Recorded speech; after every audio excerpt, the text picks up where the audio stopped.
Welcome again through the creaking door. The sound which always signifies the beginning of another tale of danger and suspense.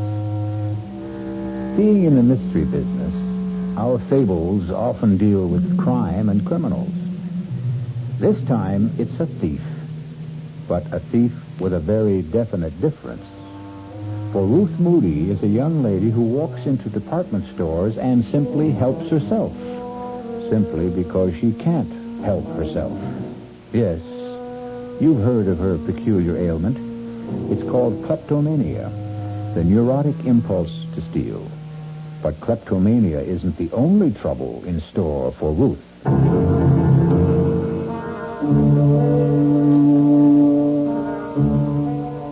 Our mystery drama, The Trouble with Ruth, was written especially for the Mystery Theater by Henry Slessor and stars Marion Seldes.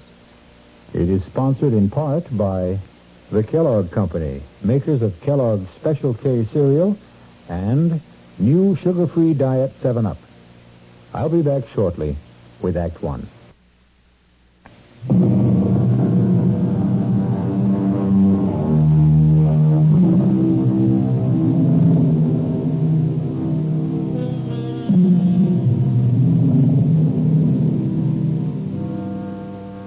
We're in Barnett's department store in the downtown shopping district. And if it looks and sounds like a battlefield this morning, it's no different from any other Saturday.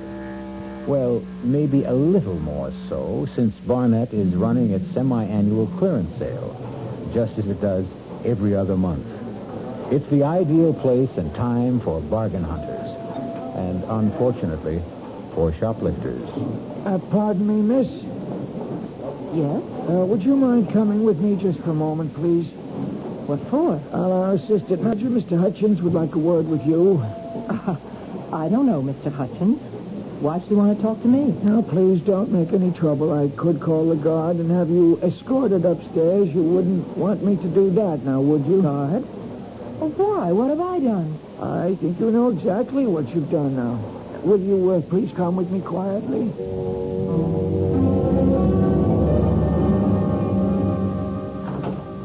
Right in here, please. It's a mistake. I did take the scarf, but I was going to pay for it. Here's the lady, Mr. Hutchins. All right, Bill, thanks. You want me to stick around? No, it's all right. Okay, then I'll get back on the floor. It's murder down there. More larceny than murder, I'd say.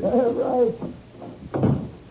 Please, sit down. Mr. Hutchins, I know it looks like I took the scarf deliberately, but really I didn't. You were going to pay for it at another counter. Is that the idea? No, I wanted to match the color with the purses, and that's why I put the scarf in my bag. I wanted to go over to the handbag section. Would you mind telling me your name? I'm not a shoplifter, so help me, I'm not. My name is Ruth Martin. Is it Mrs. Martin? Look at me. Can't you tell I'm not a thief? I don't even know why I took this scarf. It's just a cheap little thing. It's not at all like the clothes I wear. Well, look at me. Can't you tell? Would you wait just one moment, Mrs. Martin? What's that you've got? Oh, it's just a little handbook we keep, sort of a private record book. You see, most of the retailers in this city cooperate in these matters, supplying each other with the names of known kleptomaniacs. I'm sure you've heard that word before. I am not a thief. Well, that's what I'm trying to determine, Mrs. Martin.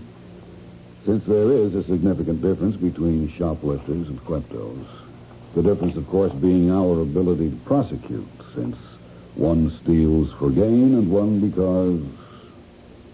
because she can't help it. No, I'm afraid I don't see any Ruth Martin in the book. All right. It's Moody. Pardon? My real name is Mrs. Ruth Moody.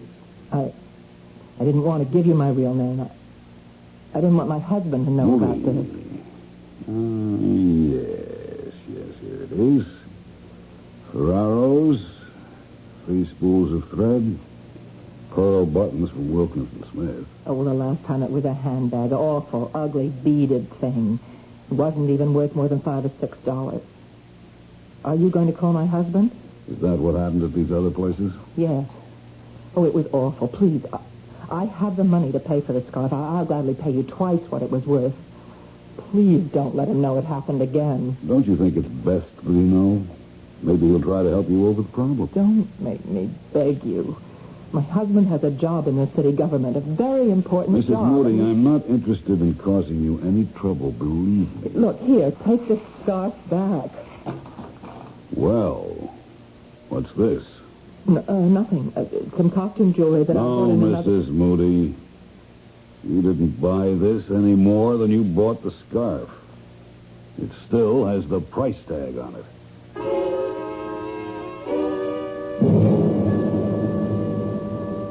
$1.95.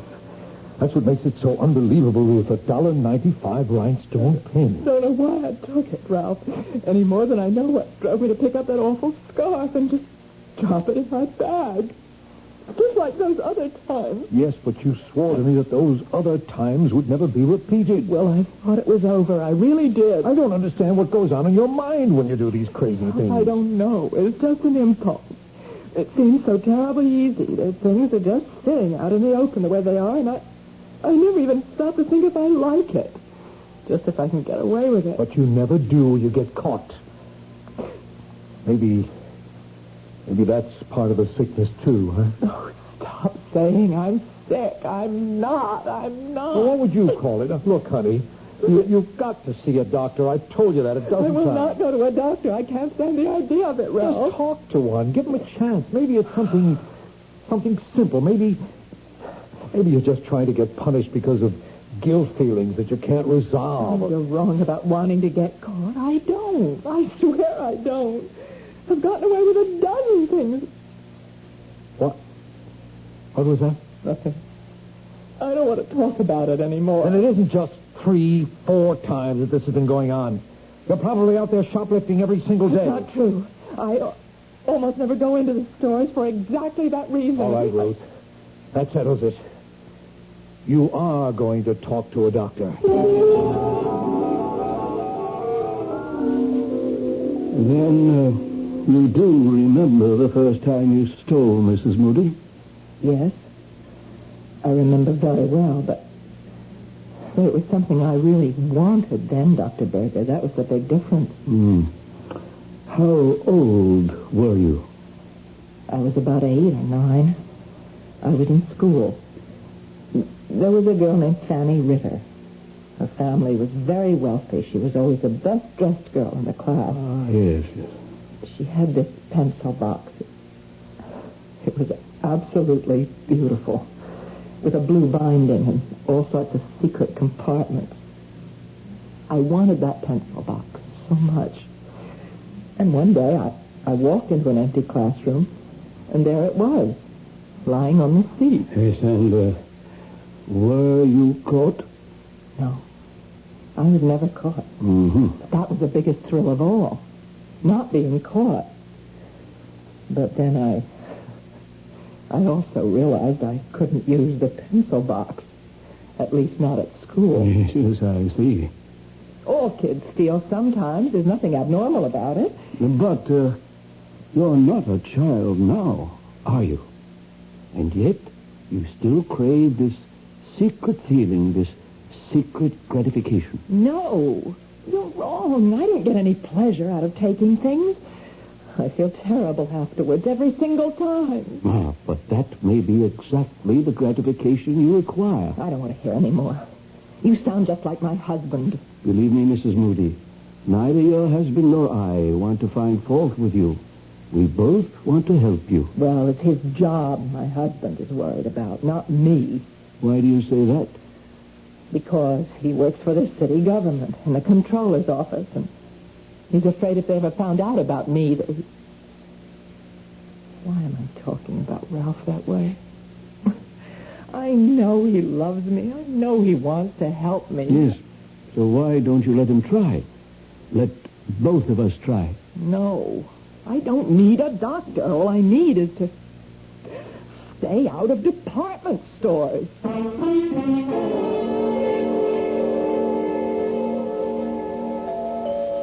Who is it? All right. Mrs. Moody? Yes? Hi, Mrs. Moody. You don't know me, but my name is Tom Andrea. There's something I have to talk to you about. I know exactly what it is. Encyclopedias. Or is it magazine subscriptions? No, ma'am. It's nothing like that. Well, whatever it is, I'm not interested. It's about department stores. What? You know, stores where people buy things and take things, too, sometimes. Are you from Barnett? No, Mrs. Moody, I don't work for Barnett or for Wilkins and Smith or any of those places that you like to shop in. Look, it's pretty drafty out here. Can't I come in for a minute? All right. Thank you. Your husband's not home, I suppose. I mean, it's a working day, so he's at work, right? Oh, that's clever thinking. Can we talk in here? Only if you get right to the point. Well, now, look, this ain't the kind of thing you like to just blurt out. I mean, it's kind of sensitive. You know what I mean? No, I don't. I mean, it's about you and your husband and so forth. If you think about it for a while, you'll get my meaning. Am I right? You'll have to be more specific. Well, you just won't come out with it yourself, huh? Okay, I'll say it for you. I'm talking about you being a shoplifter. That's a lie. Whoever told you that is a liar. No. It's true. Wait a minute. If you think you can blackmail me by telling my husband... No, Mrs. Moody. We know that your husband knows all about it. He's been getting you out of jams for years. Then what do you want here? Well, believe it or not, I want to give you money. I don't want to take any from you. What for? Services rendered. What? I got a little proposition for you, Mrs. Moody. How would you like to make $1,000? $1,000? How? Well, you do like I tell you. You'll get $1,000 in the mail. But if you don't, well, your husband may not be able to make a living anymore. You get what I mean? No. I don't know what you're talking about. I'm talking about stealing stuff, Mrs. Moody, about that bad habit of yours. Now, we got a use for that habit. And you'd better listen to what we have in mind. How did you know about me? Who told you about me? Well, let's just say I got sources. I swear to you, I'm not a thief. Yeah, sure, I know that. We know it. We? Well, me and my friend. We know you're just a sick lady, that you can't help what you do. It's just like you had pneumonia or hay fever. It's not your fault. Am I right? That's right. Yeah, that's fine, only your husband still don't want the people around City Hall to know he's got a klepto for a wife. Does he? Then this is blackmail. A man in his line of work, he can't afford to have people know his wife steals. Now, some people would understand how it's only a sickness. But others, well, you know how people are. Tell me how much money you want. I don't want a dime from you, Mrs. Moody. Honest, all I want is your cooperation. You see, my friend and me, we have a little plan. A really, really sweet little idea. Everybody makes money and nobody takes any chances. Oh, what could be sweeter than that? A plan to do what, for heaven's sake? Well, my friend will give you all the details. All you got to do now is put on your coat and come with me. My friend will give you the whole deal. I'm not coming with you. We're not desperate for your help. Don't get this wrong. But we thought we'd give you a break. Well, it's too bad. If you just tell me what you have in mind. Why, shoplifting, Mrs. Moody. A little nice and easy shoplifting. Only this time not for no $5 piece of junk. This time for something worth more like $50,000.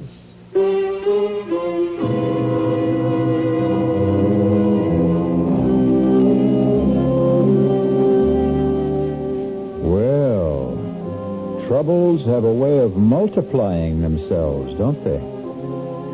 And as you've just heard, the trouble with Ruth has suddenly developed serious complications. Will Mrs. Moody's unwilling petty larceny turn into larceny of the grand variety? We'll find out when we return shortly with Act Two.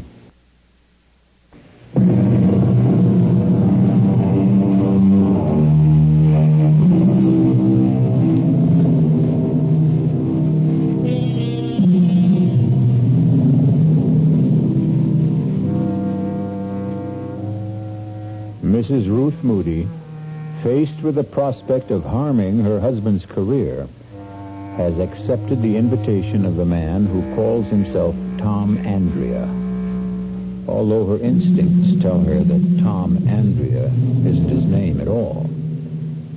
As they drive towards their unknown destination, she steals sidelong glances at him, noting the copper sheen of his skin, the look of a man who has spent far too many hours under a sun lamp. But he also has the look of a man who won't take no for an answer. Can't you tell me where we're going? Now, relax, Mrs. Moody. It won't be long now. Who is this friend of yours, anyway? You'll meet him. He works for a department store, doesn't he? I know they keep records of people like, well, of kleptomania victims. That's the only way you could have found out about me.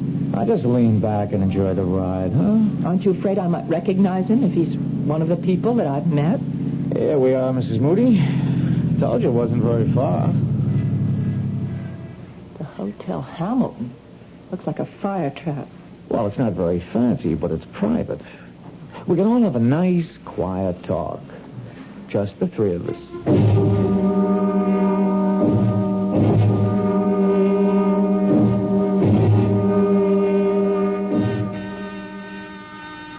One moment. That you, Tom? Yeah, it's me. The lady with you? Yep, she's here. Just a second, then. No, don't be scared, Mrs. Moody. My friend doesn't really look like that. He's just got a stocking over his face. Come in. I hope you will forgive the mask, Mrs. Moody. I know it looks grotesque, but it's necessary for your own protection. For me? It's important that you don't recognize me after our business is concluded. It would be embarrassing if we were to run into each other in different circumstances. In a department store, for instance? What my friend means, Mrs. Moody, is that if you started hollering for the cops when you saw him again, we would have to do something about you. Understand? Yes, I understand. But please don't be alarmed. Nothing like that's going to happen. I can assure you that I am not a professional criminal. No more than you are. Then what kind of criminal are you? Why don't you sit down? The sofa's the only comfortable seat in the room. Here, let me take these papers away. I was just drawing up a few diagrams to help you understand exactly what you have to do. Diagrams? Would you like some coffee? We have a small kitchen. There's a pot already made. No, I don't want any coffee. Tom, why don't you do the honors? Do you drink yours black, Mrs. Moody? I'm afraid I don't have any cream. Oh, all right, black coffee. I see, Mrs. Moody. I told you it was going to be very friendly. Well, now, how much has Tom told you about our little enterprise? He just said that if I didn't help you, you'd tell my husband's employers about me. Well, I really hate for that to be the inducement, Mrs. Moody. I was hoping that you'd cooperate more willingly. Why should I? Well, didn't Tom mention the $1,000? He also mentioned something about $50,000, about shoplifting something worth a fortune. Don't tell me you have qualms about it. A lady with your history? You just don't understand about me. I don't take things because they're valuable or even because I want them. I'm not a thief, not in the ordinary sense of the word. Yes, we know that. And that's exactly why we're taking you into our little circle, Mrs. Moody, because you're a kleptomaniac, not an ordinary thief. And that's why you can help us commit an extraordinary crime. But I don't want to commit a crime, and I don't want your $1,000. Here's your coffee, Mrs. Moody. Let me tell you what makes it so different, Mrs. Moody. An ordinary crime entails a certain amount of risk. But this particular crime is guaranteed to be risk-free. No, that's what people always say. No, Mrs. Moody. Even professional criminals recognize a certain degree of chance when they plan their enterprises. Personally, I would never get involved in anything like that. I loathe the idea of being arrested. Oh, so do I. And I know exactly what it feels like. Ah, but you've never been arrested, have you? You've been detained, questioned, reprimanded, warned, but you've never been arrested once.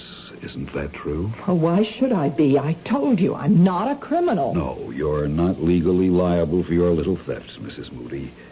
You steal because you have to steal. And if you're caught, you merely give back what you've stolen, and that's that. No arrest, no prosecution, no risk. You beginning to see the point, Mrs. Moody?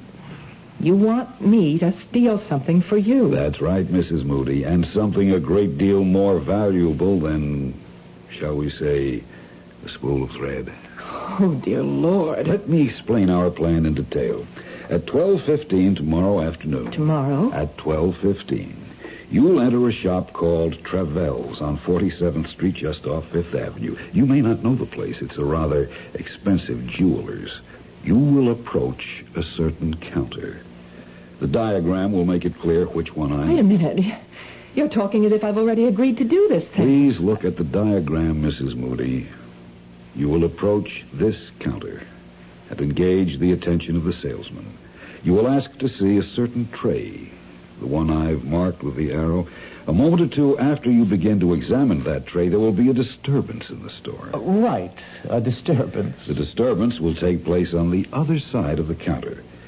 It is almost inevitable that your salesman will have his attention drawn away from you when it occurs. In all likelihood, he'll leave you and go to see what has happened. That's when you will act. You will pick up the diamond pin on the upper right-hand corner of the tray and drop it into your purse. And then you'll simply walk out the door. You're really mad. As you can see from the drawing, the distance between the counter and the door is a very short one. You can reach it within 3 or 4 seconds. You can be sure that your salesman will be much too occupied to notice that you have left. I won't do any such thing. That's plain and simple robbery. When you reach the outside, you'll see a man with a yellow canister collecting funds for children's welfare. The man will approach you immediately. You will drop the diamond pin into the opening of the canister and walk to the corner. There will be a taxi there in all probability. It's a hack stand. If there isn't a taxi waiting, hail one or walk to the bus stop. Believe me, you will have ample time to make your getaway. There isn't going to be any getaway. I am not going to do anything so insane. As I said before, you'll be perfectly safe. You'll have absolutely nothing to lose. If you're stopped before you reach the exit, simply give yourself up. When Travell's learns of your little idiosyncrasy, no harm will come to you. It'll be just another neurotic incident, nothing more. You're wasting your breath. You'll tell them about your problem. They'll check with other stores and find your case history on file. No, there's no way I'll do such a thing. Hey, what's the matter with you, lady? Didn't you hear the man? You can't get into trouble doing this. But your husband will if you don't. Let me out of here, please. Pick someone else out of those files. All right, Tom. If that's how Mrs. Moody wants it. Then I can go. The door was always open, lady. See? But if you change your mind, Mrs. Moody, just call me here at the Hotel Hamilton. Just ask for room 408.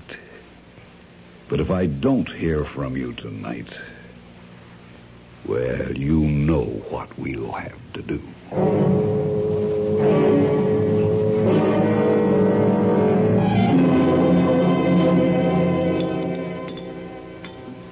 You've sure been quiet tonight, Ruth. Have I? You didn't go out today, did you? No. I told you I wasn't going anywhere. I was just wondering.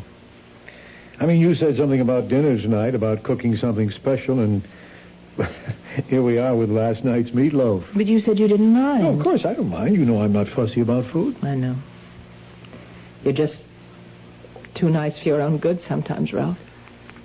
And, you just weren't feeling up to cooking today, is that it? Oh, I know what you're thinking.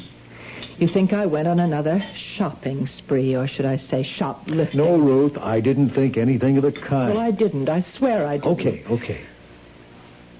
Ralph, can I ask you something? Sure. What would happen if people knew about me? What people? The people you work for, in the controller's office. Or, the mayor himself. What if they knew about my, illness? They'd know, that's all. Would it hurt you? Honey, this is silly. Nobody knows about your problem but you and me and a few department stores. And Dr. Berger, of course, the doctor you won't see anymore. But if they were to find out, would it hurt you? Look, haven't we got enough to worry about without thinking the worst? Then it would be bad for you. Someone in your position where honesty is so important. Ruth, you're not dishonest. You're sick. There's a tremendous difference. That's why I'm so sorry you won't see that doctor. But would everyone understand the difference? I mean, when they learned about my stealing things, would they think twice about you? You want the truth? Yes.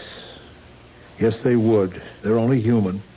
No, they're worse than human. They're politicians. They have to be elected to office, and that's exactly the kind of scandal they don't like. Yes. I guess I've always known that was true. Honey, I think I could use some more gravy. Yes. Oh, I have some in the kitchen. I'll be right back.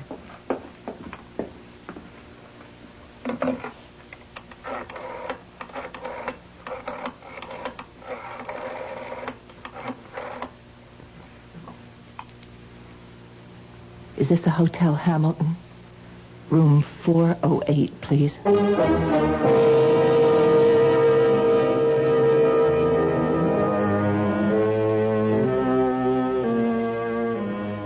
And so Mrs. Ruth Moody has taken the first fatal step. And tomorrow at noon, she'll take several more steps to the doors of Travell's Jewelry. And for the first time in her life, Ruth will steal and know the reason why she's stealing. Will it really make a difference? I'll be back shortly with Act 3.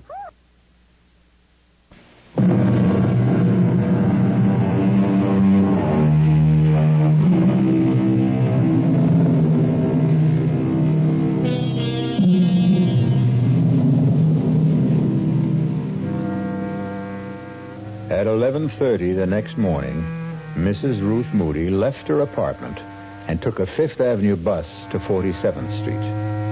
None of the other passengers saw anything unusual in her expression.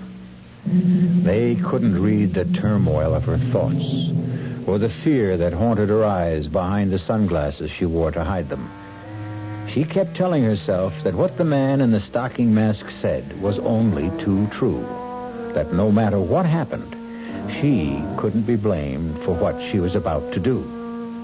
She was still telling herself that when she pushed open the heavy glass door of Travell's. May I help you, madam? Oh, yes, please. I'm looking for a diamond pin. It's a present for my mother. I see. Do you have any particular kind of pin in mind? We have everything from abstract designs to representational pins. You know, animals and flowers and so forth. Maybe if I just browsed a little? Certainly. You can see some of our selection right here, but we do have others. Oh, yes. There's so many, aren't there? Of course, it would help if you knew the price range. Well, the price isn't important. It's just that the pin be right. Yes, I see. This tray right here, on the first shelf. Yes? Well, that seems to have quite a few nice pins. Yes, I'll bring it out for you. Actually, these are some of the best stones in our collection. You have good taste. They really do sparkle, don't they? This is what I meant by representational. As you can see, it's in the shape of a cat. Oh, well, no. My mother hates cats. I think maybe just something simple. You just take your time. All right. Thank you. What was that? Someone smashed one of my cases. Excuse me. Terribly sorry. Clumsy thing to do. It's all my fault. I was holding my umbrella under my arm that just slipped out and hit the glass. I'm terribly sorry. Got to do it now. I really don't know. All right. I've Just got it. step back, please. Bob, would you lend a hand over here? There's glass all over the merchandise. I feel dreadful about this. It's quite all right, sir. No harm done to all, I assure you. I've done it. I've really done it. Outside. Help the needy children. Help the needy children, lady. What? Please help the Children's Welfare Society, lady. Oh, yes, of course. Here. That's all I have. Thanks very, very much, lady. Thanks a lot. Help the needy children.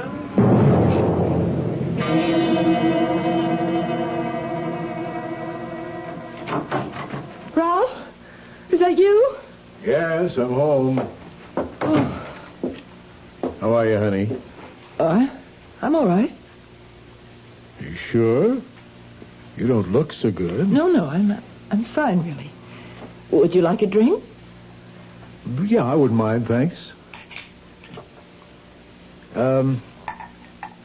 What'd you do today? I went out for a little while. Where to? Oh, no in particular. I took a walk.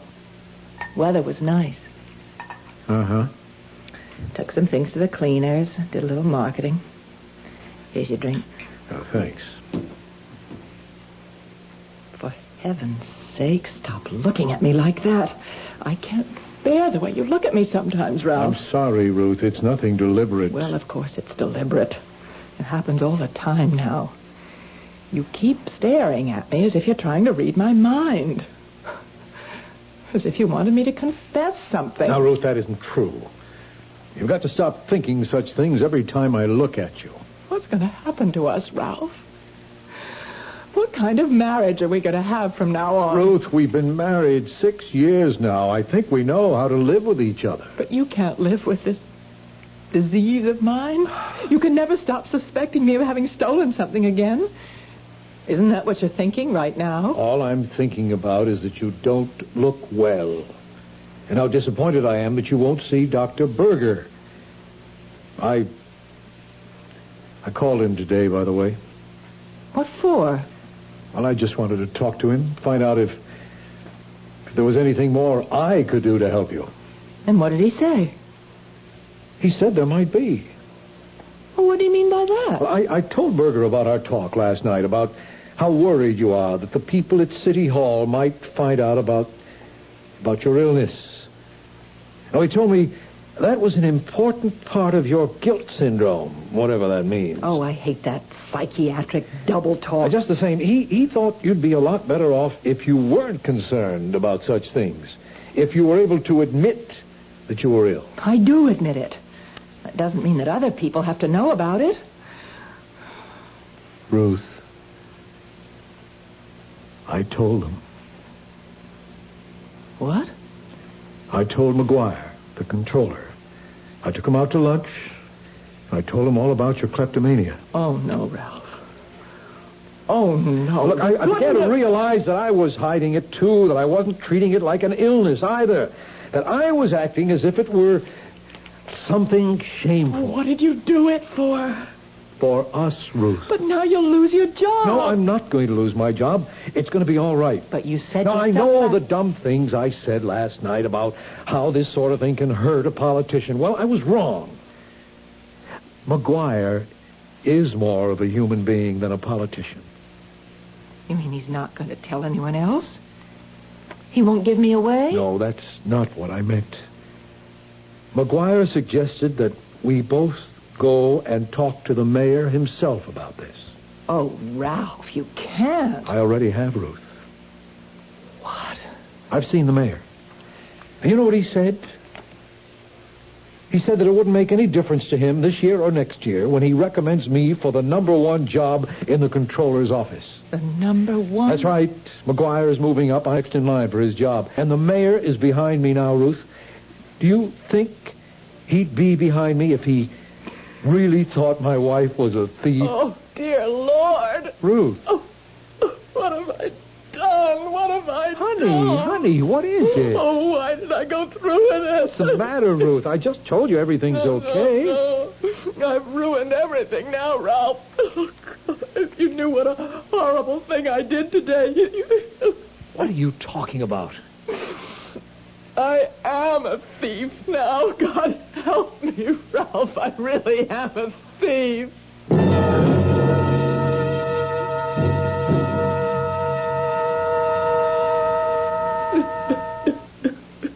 Try and stay calm, Ruth. Did you get a look at the man who broke the glass with his umbrella? Do you think that he was the same man you met yesterday at the Hotel Hamilton? I'm sure he was. But I told you he was wearing a stocking mask over his face. And this other man, though, the one who called himself Tom Andrea, he was the same man who was collecting for children's welfare outside the store? Yes. Ruth, you know, there's only one thing to do now, don't you? What do you mean? We've got to tell the police. Oh, Ralph, no, that would be awful. Trevells will have discovered the theft by now. They must have your description from the clerk. Sooner or later, you might be identified. But they can't do anything to me, Ralph. I'm not responsible. I'm sick. No, Ruth, in this case, you are responsible. That's why we have to call the police.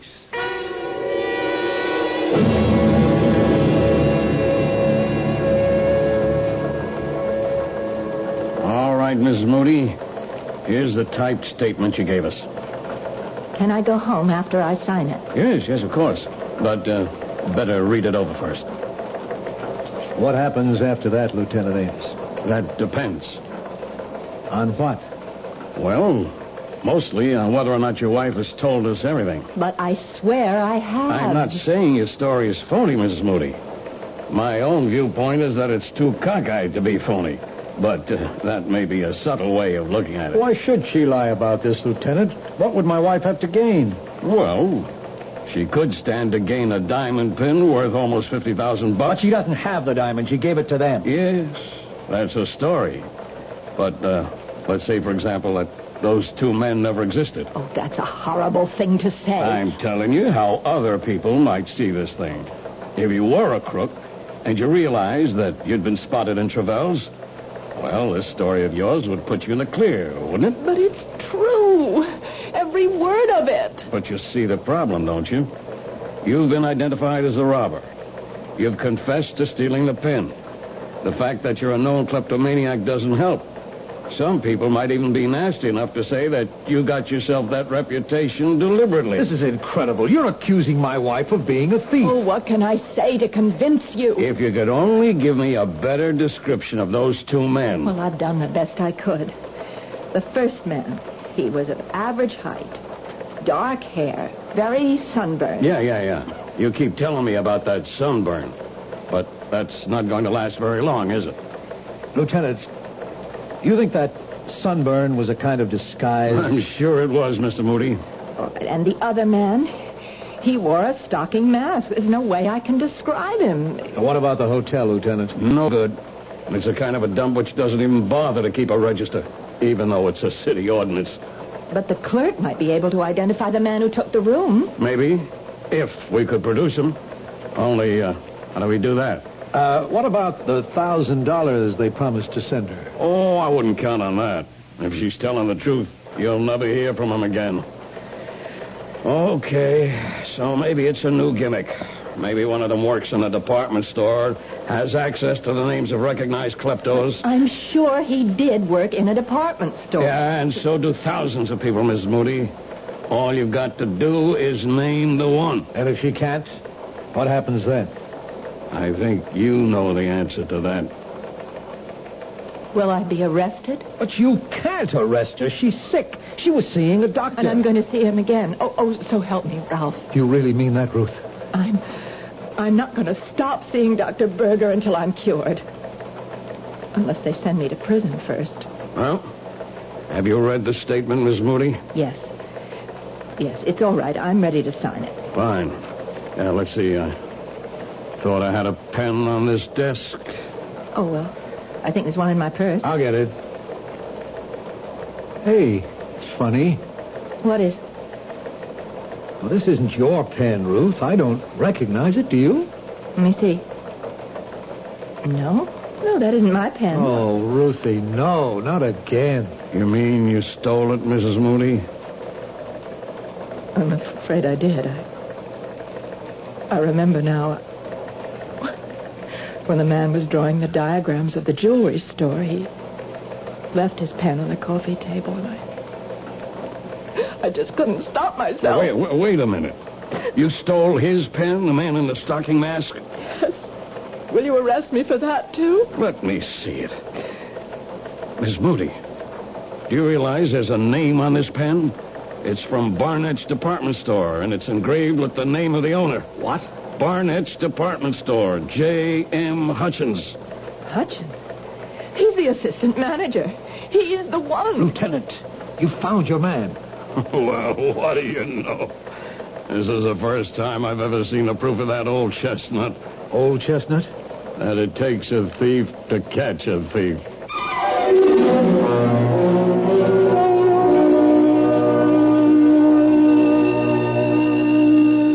The moral of this story might be, never steal anything small, particularly if it's a diamond pin worth $50,000. Well, you'll be happy to know that the police investigation proved the guilt of Mr. J.M. Hutchins and the innocence of Mrs. Ruth Moody. And the last we heard, the only trouble with Ruth was going to be a little one. I'll be back shortly. Look, let's put an end to all this gloomy-sounding stuff you've been getting so much of lately. Income tax is behind us, spring is here, Aaron's hit number 715, and there's even reason for hope with the gasoline thing. It's in this new spirit that I'd like to talk to you about buying a new car. It's a small car, one you can judge sanely, and not just in terms of how many miles per gallon it gives you. The car is a Buick Apollo. Like any self-respecting small car, it is economical. It's got a 6-cylinder engine and a 21-gallon gas tank, which combine to give Apollo good gas economy and great range. But Apollo can also seat 6 passengers, and it has the kind of smoothness, quietness, and interior comfort